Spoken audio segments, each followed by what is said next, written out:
but it's time we make more money. I'm talking movies, TVs, endorsements, even your own brand Jordan sneakers. I care about the game first, Dom. All that sounds great, but don't you think it's a little too early to be talking about all that? Too early? LeBron was 12 years old in 6th grade when he was thinking Space Jam. It's never too early to take and make leaps. I guess. You guess? This isn't high school, this isn't college, this is the real world. And the real world is fueled by one thing. Oh, money. That's right, money, dollar bills, y'all. Why do you think they put presidents on them? Because that's what presides over us. I ever tell you guys about the first dollar I ever made? No, Dom, but you're about to. Yo, check this out. CC, this is a great story, right? So I'm 7 years old, Queens, New York, 1973. My older brother, Lonzo, he's got a lemonade stand. So that summer, I'm like, Lonzo, you know, let me help out. Let me make a couple of bucks with you. He's like, all right, Dom, come on. I'll teach you the business. So I'm pouring tons of sugar. I'm squeezing the lemons. I got the lemonade stand all set up. I'm like, yo, I got this, right? So I'm watching during the course of the day, I'm noticing something Lonzo's doing. He's not charging for refills. That summer, I convinced Lonzo no more free refills, and we make $2,000 plus tips. Today, Lonzo's Lemonade is a national brand and publicly traded. Oh, wow, that's dope. I'm not here to impress. I'm here to improve and to assist. I'm like the Italian-American Magic Johnson, running point for Team Freak. No. The only person running point around here will be me. CC, look at my watch. What do you see? Not this again. I've seen the movie. This is diamonds and platinum. Gold, forget about it. Silver, forget about it. This is diamonds and platinum. It's power and speed. Freak, this is what you have. You are on your way to being the biggest thing in the NBA. I'm proposing now that we dominate off the court as well as on. I can't believe I'm saying this, Freak, but Dom has a point. You've been establishing yourself on the court, and now it's time to take it off the court. Brand Jordan sneakers, I mean, the possibilities are endless. Listen, Freak, you're gonna have to decide the legacy you wanna leave. But I'm not some agent from the Yellow Pages. I'm Dom Pagnotti. I'm the man, the myth, the legend, the king, #1. I'm the best, and I'm a shark. And the Pagnotti shark is working for you. And we gotta set new goals and bigger goals, okay? I'm talking all-star game. I'm talking dunk contest. When was the last time you saw an NBA great in a dunk contest, huh? I'm talking first team All-NBA, first team All-Defensive team. What about social media? Yvette, great idea. Social media.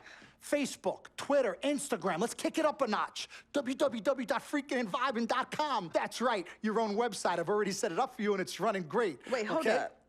Listen, I'm in negotiations right now on a feature that will allow viewers to watch Freak and only him and his plays during the game. Yeah, but you set up a website without consulting me? Yeah. When did this happen? Last week. Uh-oh. Oh, this is gonna be epic. CC, I love you, but I got no time to waste, and you're out there busy doing whatever it is you're doing. Whatever I'm doing, you know what? I'm really sick and tired of the disrespect. This is Team Freak, not the Dom Pagnotti Italian-American opera. Cece, calm down, all right? Dom here, he's just trying to take us to the next level. Look, Ming Ching, I don't even know why you're here when your job is to look good and shut up. Cece, chill. No, I'm done chilling. Between your clown agent and your gold-digging girlfriend, I've had enough. Gold digger.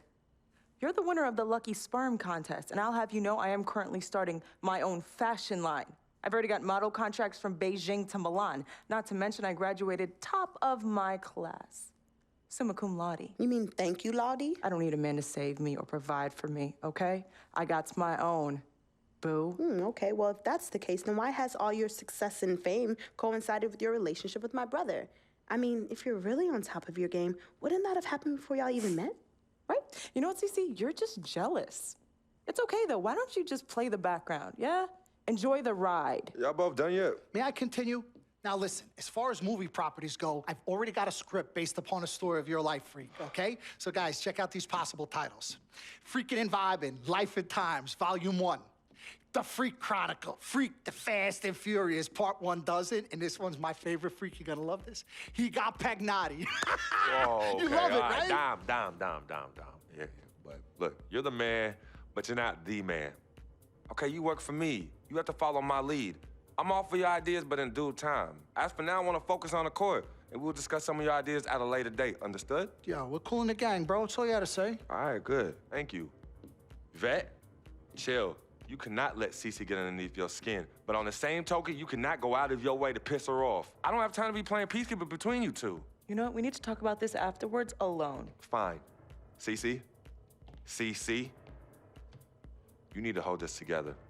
You and I both agreed long ago that Dom was the best agent for me. He has delivered. Are his methods questionable? Is he a shark? Yes and yes, but he's our shark. He's what's best for me, which means he is what's best for all of us. Your job is to bring us balance. Manage the team, sis. We all need to be on the same page. You're right, but blood is thicker than water. You know, I ain't trying to hear all that. I'm not here to hold hands. I'm here to win games and achieve greatness on and off the court. But in order for that to happen, I need everybody to be on point. Essentially, get right or get gone. Yeah, I don't have time to be teaching you guys how to work together. It either starts now or I find it elsewhere. Squashed? Squashed. Zucchini'd.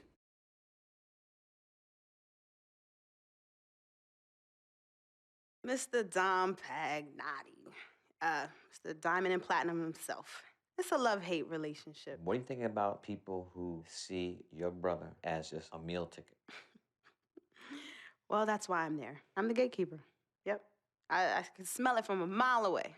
When you take time out for your own personal life, do you have a personal life? I do. Where at? I think Freak is your personal life. You can think whatever you want, mister. But, I have a personal life, thanks. Yeah? Yeah. I think that should end the interview right now. Yeah? It's great meeting you.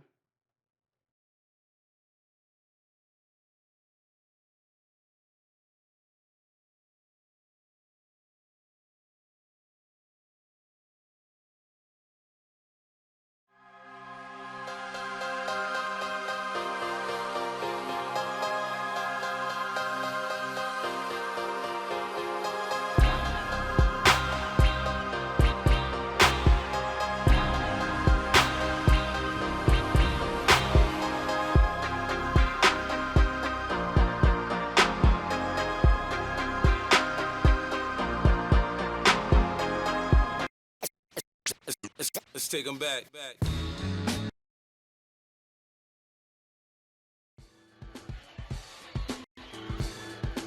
LeBron James. What more can you say about the guy that hasn't already been said? He can play anywhere on the court, and he gets it done on both ends like nobody else in the league. If we can't slow him down, this game could get out of hand real quick. It's gonna be one of the biggest tests of the season for me, that's for sure. Time to step up.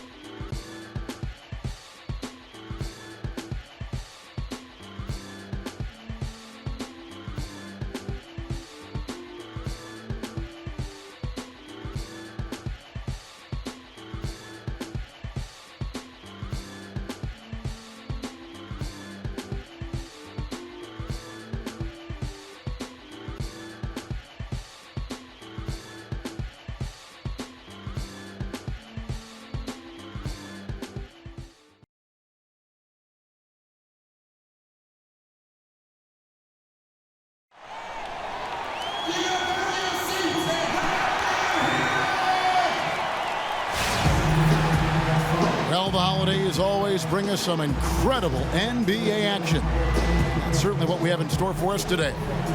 This is Kevin Harlan with Clark Kellogg and Greg Anthony, and on the sideline tonight, Doris Burke. To take a look at the Cavaliers, well, they're entering a bit of a soft spot in their schedule, facing off guys against some of the lower-ranked teams in the league, and we'll see if they're able to take advantage and have their win total.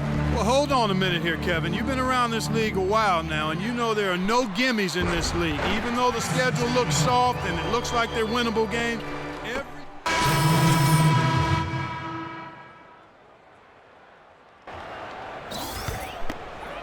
First quarter of action, just under 3.5 minutes played. And guys, with the Suns last year, you know, it wasn't a full return to that 7 seconds or less era, but it was pretty close. And the Suns were right at the top in terms of pace of play. 5 on the clock. Here's Freak. There's the basket and make it a double-digit lead. Oh, this is the kind of start they were hoping for. yeah, shots falling, off to a very good start offensively as a result. Irving kicks to Thompson. Back to Irving. That's in, coming off the assist from Thompson. Irving's got his first bucket in this one. Another nice bucket down low. They've really been able to work the ball into the post effectively so far. Yeah, and I think we're going to see them operating a lot of their offense from the interior today. Freak passes to Bledsoe. And it's blocked. Oh, and here comes Smith, all alone. Finished off the break. Great hustle to turn the block shot into a fast break hoop. That's a big-time play. For the Cleveland Cavaliers, their last game a loss to the Trailblazers in Portland. Yeah, they were able to keep it close for the most part, but you could just tell they were not in sync as a unit. Greg, you're exactly right. It couldn't have been worse, in my opinion. They didn't look fresh at any point in the game. Just seemed to be flat and listless, no spark. Well, you go back last season, the Cavs had a very slow start to the year. Not surprising. They had a lot of new faces and people they were bringing together. Clark, it didn't look like the powerhouse they would end up being, as we saw. Well, you know, they were kind of fumbling and bumbling around in the 5th and 6th spots in the East for the first half of the season. Made some changes, though, through trade, and that got them going, I think. Outside Williams. From outside, off the mark. Suns leading by 9. There's 47 seconds left in the first. And the dunk by Len. Already seizing control of this game. Total control, Greg, and as well as they're playing at both ends, I look for this lead to get even larger. And those mid-season trades for the Cavs really turned things around. Mozgov came in, J.R. Smith and Shumpert secured that 2 spot, gave this team an incredible edge defensively.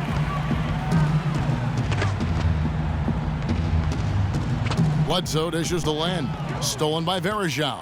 And the Cavaliers pushing it up now from 8. And there's Richard Jefferson on the assist from Williams.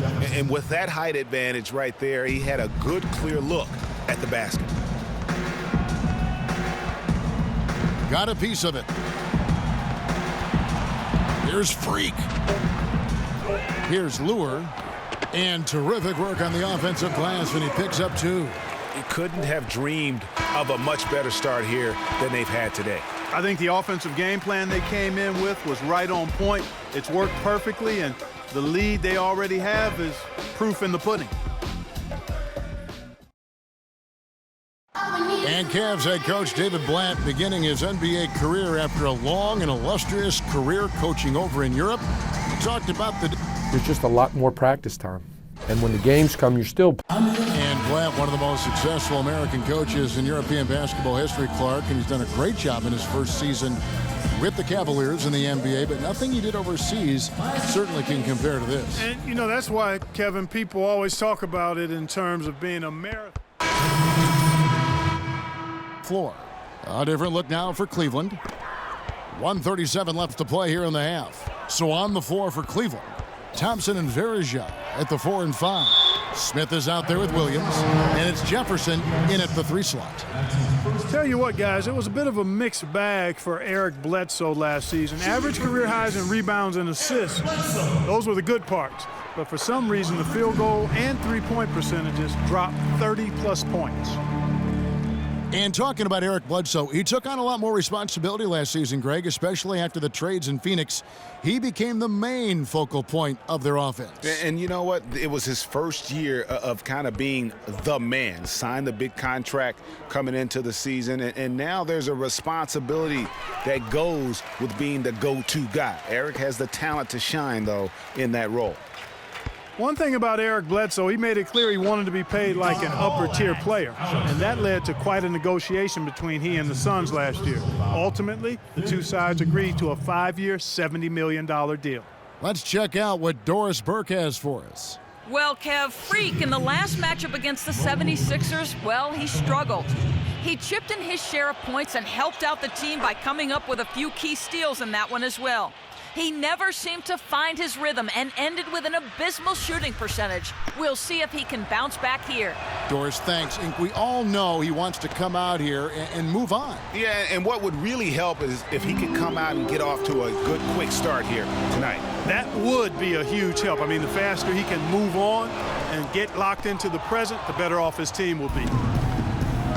Talking about Eric Bledsoe's contract, many insiders felt like it was too much for a sporadic talent. We knew that he was the good backup in Los Angeles with the Clippers and going to Phoenix in a more prominent role, but he went on to have a dynamic season, proving that, Greg, and you know this position so well, he has the ability to be one of the best league's combo guards, I think. I agree. I mean, consistency will tell the tale when it comes to Bledsoe. I mean, the rebounds and assists, the averages were up last year, but his shooting percentages were down. So is Bledsoe a near max level player?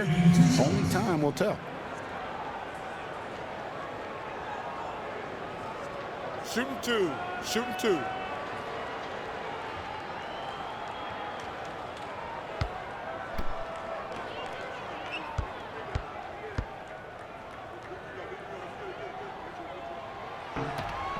Free throw good, Lure. What a year for the Suns in terms of transactions. Started the season with Dragic and Thomas on the roster and moved them both, Clark, at the deadline. And, most folks saw the Dragic trade coming after his disagreements with the team. The Thomas trade was a bit of a surprise, though. He's off on the second. And as you said, the Suns made a flurry of deals at the deadline. You knew they would move one guard, but ended up moving two, brought back one as well. When the Suns made all those trades, you kind of figured there would be some adjustment, and they did fall off a bit. Still, they felt what they had wasn't quite good enough going forward, so they got a jump on rebuilding last year.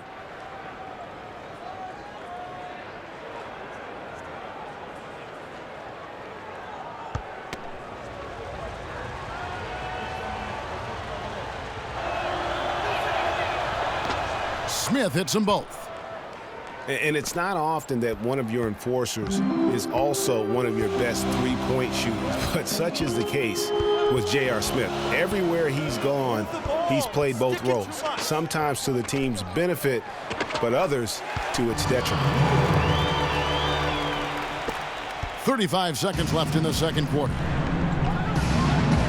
It's Williams with the drive, and it's blocked. And that's the battle they haven't been winning today. Their work on the glass has been porous, and that's got to change.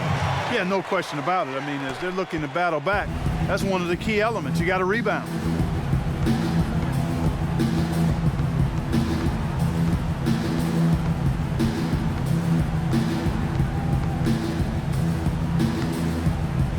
Rejected by Len. Bledsoe outside. And that's the final possession with the nice defense right there. The clock runs out, and we're heading to halftime. The Suns on top. They lead by 12. And now let's catch up with Doris Burke, who's standing by on the sideline. Doris? Guys, I'm here with Kevin Love. And Kevin, facing a deficit at halftime, what do you guys need to do differently in the second half of this ball game? Thanks, shots. I mean, we're getting good ones. I don't know what it...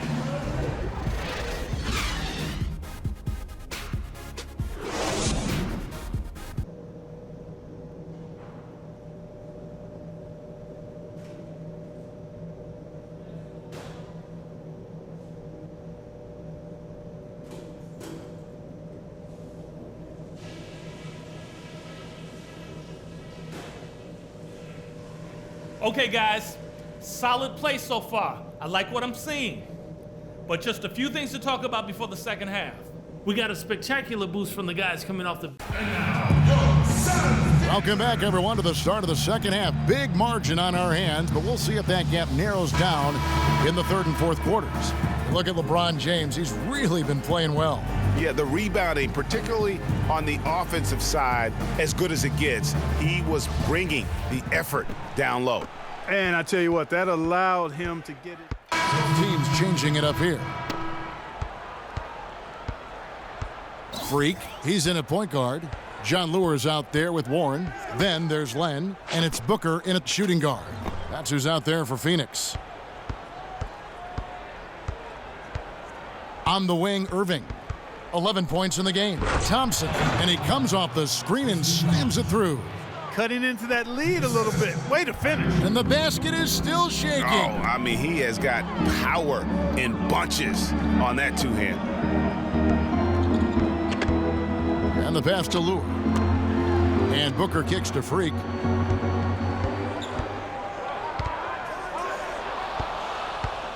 And Irving with a clear path to the hoop. And he gets it to go. Now it's just a 3-point Suns lead. Another bucket in the paint. That's something they just have not been able to stop today. Yeah, the defense is all about disrupting timing and spacing, and what they've got going right now is not getting it done. Warren the pass to Freak. Some nice ball movement here by the Suns. Down to 5 on the shot clock. Tries a 3.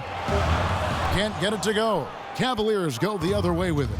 This game against Phoenix here, it's the first look at the Suns. And really, this is a team that expects to beat everyone when they step on the floor, but they were only able to split the series last year. And you look at how they match up. Certainly you could see them losing, but you would still expect them to come away with 2 wins. Those defenders look like they're out of gas. I mean, they're getting pushed around on the low block. Yeah, but they better rally soon because they've given up 3 straight buckets in the paint. Len, good. The entire defense was frozen-footed. Nobody picked up the shooter, Kevin. Irving dishes to Varejao, and he gets it to go. Some big points there. I mean, they got him on a nice play to get the ball right to the bucket. And exactly what they're looking for down the stretch, Clark. Just more of the same. Phoenix making some changes. P.J. Tucker comes in for T.J. Warren, and it's Brandon Knight in for Freak. That one drops. He ties it up. We've got 28 seconds left. So it's the Suns taking the W in a close one.